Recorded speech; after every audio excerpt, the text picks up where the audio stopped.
Good morning, good afternoon, good evening, and a very pleasant night to my pack, and welcome back once more to the buggy game that is Vega Conflict. I was supposed to record this video like 2 hours or 2.5 after the event started, and I had some time to play around with the new vessel and stuff like that, and they're right over here. And I'll show them in some gameplay in a bit after I go over the stats and stuff like that. But I just wanted to say, I have a few concerns with the vessels and things like that. But I'll save them for another video because it'll be a long rant if I go on it, but I have a sneaking suspicion a bunch of things are going to start going wrong for the player base over the next month or two. Just gonna have to wait and see how it plays out, but I already have a sinking suspicion of it. Now, what is the new vessel? Well, let's pop over here. And it is just the segmenter. Actually, before we do that, I have one far more important. We have the Blood Colossus fragments in the store for 2 million for every 20. And that's just going to give you the 50% blood damage bonus. So definitely a must-have for the time being with the Dreadnought. Okay, I'm going to quickly break down the stats of the Segmenter, the Aorta 1 and 2. I don't have any of the level 3 on hand, sadly. And I don't feel like looking into them right now because it's already late enough. It's almost 2 in the morning. Wow, I'm late to recording this. I'm going to take a look at the upgrades for them, of which I don't have any on the ships yet because they're both the prefits and they have had nothing changed with them, and I'm currently building a third one. But, yeah, okay. No more rambling, let's get right into the stats. So right off the bat, you have a 1 hour, 45 minute repair time, so lower than the average 2 hour across the board for most of everything else. You have 250,000 hit points, so definitely closer to what you'd expect on a cruiser, something like that. You have a 19,000 tons maximum mass at Mark 1, 3,500,000 tons cargo space, 400 meters per second forward speed, rotation speed of 35 degrees per second, strafe speed of 200 meters per second, and a 600 astronomical units per hour in sector speed. As for modifiers, you have bonus damage to spawn ships. Any weapons you equip will do 100% more damage to spawn ships. Then you have the typical Spectre, Retrocider, Retrosyn, 400% damage increase against all of them. You also have a 10% damage increase against the Blood Rebellion. You have a 10% armor mass reduction, a 10% shield mass reduction, a 20% resurgence. And resistances are 100% Altarian, 100% Umbra, 100% Pharmacon, 100% Spectre, Retrocider, Retrosyn Consortium, and you resist any and all damage from the Blood Rebellion by 25%. And then you have the classic Blight Nebula resistance all the way at the bottom there. Let's take a quick look at the Aorta 1 and the Aorta 1 and the Aorta 2, and then we'll go over to the upgrades. I'll talk a bit about them.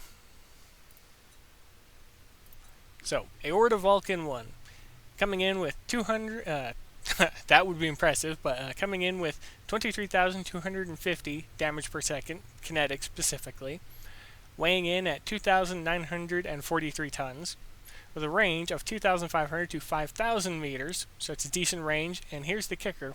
It has a speed of 3,500 meters per second. There's a certain fleet commander that is very useful with this type of weapon.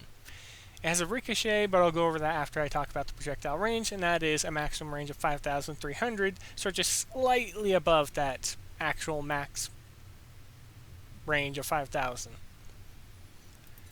As for the ricochet on the level 1, you get ricochet of 3 and ricochet of 3 per target. You have ricochet detection range of 2,000 meters and an angle of 180 degrees, and a ricochet projectile range of 2,250 meters. So well under half of what the maximum range is. And finally, the ricochet damage modifier of only 20%, so only 20% of the damage will be carried over from one to the other, and I can confirm that because I was playing around with it a bunch earlier, and I was using it to help my Dreadnought farm the endgame Doric targets. Now, quick once over of level 2's different stats, and then we can move on to the upgrades and then go and get along to the gameplay. So right off the bat, it has 26,000 damage per second, kinetic once again. It weighs in at 3,889 tons, has the same range, same weapon speed, and same projectile range. And as for ricochet, it has a ricochet of 4, ricochets per target of 4. It has a ricochet detection range of 2,000, same angle, same projectile range, but it does 30% of the damage instead of 20. So just a little bit more. Let's go ahead and let's take a look at those upgrades real quick. Starting with the combined arms upgrade, it weighs absolutely nothing for the vessel you equip it on, and it can only be equipped in the new slot for the segmenter. And what it does is it increases the fleet's damage by 2.5% and increases the shield damage by 2.5%. And that's per one equipped on the ships, and you can have a total of 6 segmenters in a fleet, so you technically get a 15% increase. Or you could pair 5 of them with your Dreadnought, get a 12.5 increase, and just have a general better time there. And they're especially good at clearing out the spawns and stuff like that, especially due to the number of blood weapon slots that they have. And delay and flay. Once again, weighing in at absolutely nothing. It's free to equip. Free to equip so long as you actually pay the almost million price tag for each and every single one. It has a debilitate value, but first we'll do... First, it has a 20% stasis value, and then under the debilitate, it has a This is why I should have done this earlier, before I had spent several hours farming. My mind is a bit mush. But it has a 10% debilitate damage increase, and it only lasts for 5 seconds. But that's so long as it's actively hitting the vessel and stuff like that.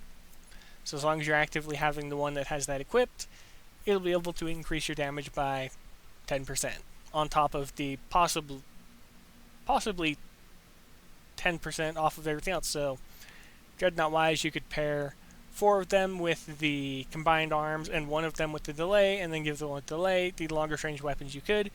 And technically speaking, so long as it lands each shot, you should be able to increase the damage that the target takes by 20%. Because you're increasing your fleet damage by 10%, as well as increasing the damage they take. Well, actually, no, it's more than that, because it would be 10% increase and then a 10% increase damage increase based off of the new damage. It would just be a higher value of number. I'd need more sleep to be able to calculate it out. Oh, boy. Okay, now as for the Dreadnought, stuff like that, and once again, they're not changed from what they come stock with. So yeah. I've been hitting the encumbrance targets, so let's go ahead and hit another one, and let's show you what the aortas can do and stuff like that, and especially how easily they can clean up spawns.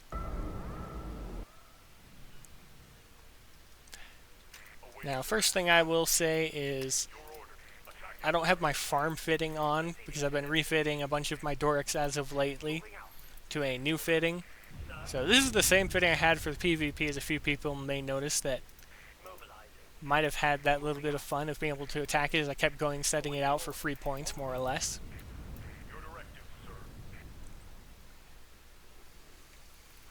I'm going to go a bit silent because I am tired and I don't want to mess this up.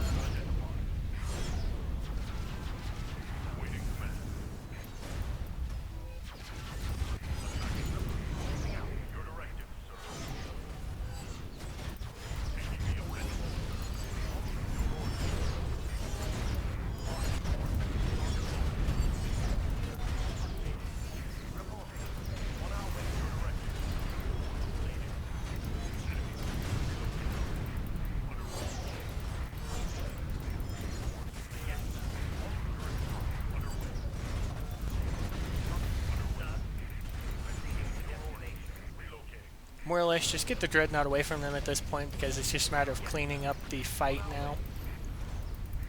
And the longer your Dreadnought's around, the longer the fight's going to take. Now just imagine if those were the blood versions. They would just be wiping them out in no time at all.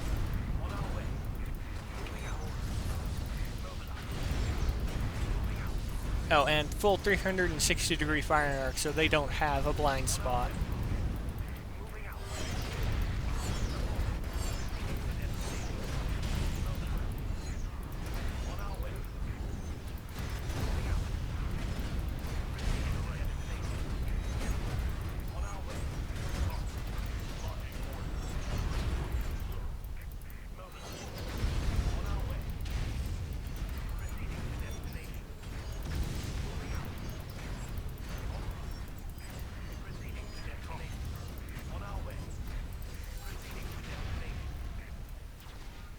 Not too bad.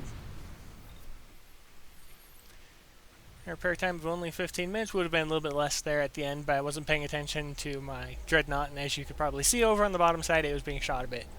Let's go back to base, and I'll send you all on your way, and you can continue farming and doing whatnot.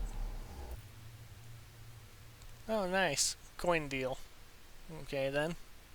Okay, as for repairs, let's actually take a look here. 1 minute off.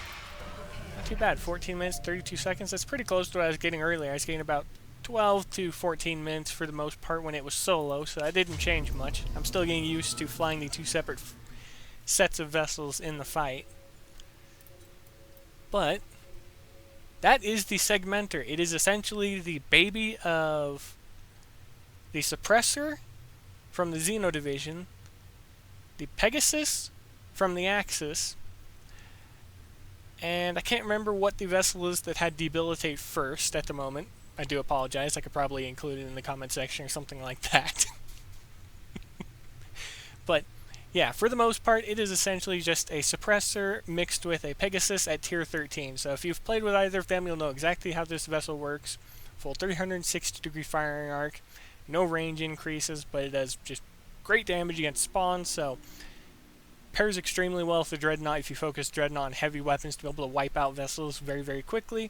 It'll be able to go follow the Dreadnought, clean up the spawns and stuff like that, and especially with those upgrades, you'll be able to increase your Dreadnought's damage, and against other Dreadnought targets, if you equip one of your Segmenters in the fleet with that delay and flay, you should be able to help take them out a little bit more quickly. And as you can probably tell from the fleet commander that I'm using on it, let's go down here. That's a nice bonus. I wish that this applied to drivers and Vulcans instead of just kinetic weapons. It would make it so much better, especially for the blood versions. And they do hit pretty hard, and I've already started making comparisons of the aortas to the Horde Cannon from Tier 8. And if anyone's been playing around since Tier 8, you'll probably know exactly what cannon I'm referring to. But that's nearly 15 minutes of your time taken up, so let's get you all on your way. This is going to be almost not edited at all, aside from screenshots being put in and stuff like that. So, be safe out there, happy hunting, and as always, I'll see you later.